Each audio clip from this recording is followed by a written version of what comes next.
Well, he's wearing makeup.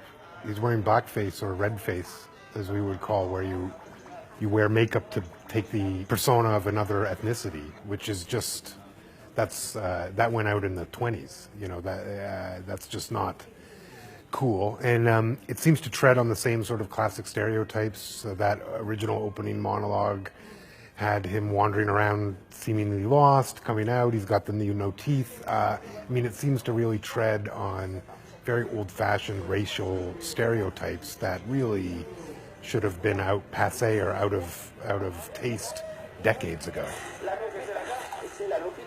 Is this show popular? It is. Indigenous people are vastly underrepresented in media all over the world.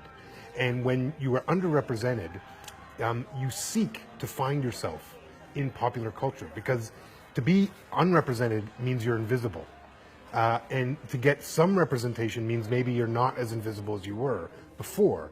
But the challenge is, in the absence of correct Indigenous-made representation, Indigenous people will gravitate towards racist portrayals because it's the only thing that they can actually identify with.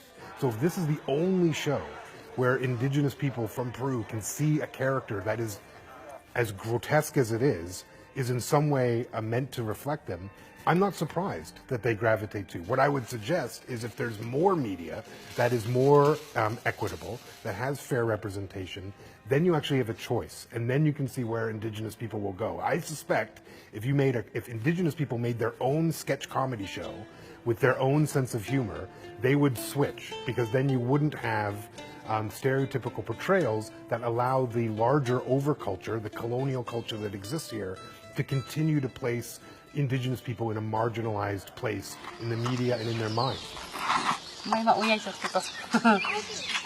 Media absolutely can propagate racist thoughts because it creates stereotypical portrayals that, in the absence of correct portrayals, become fact for the overculture. Hate speech, racist portrayals are not protected by freedom of speech or freedom of expression. They are absolutely open to critique, especially they are open to critique from members of the culture being portrayed in those shows. So to conflate racist portrayals or bigotry or hate speech as free speech is actually simply wrong.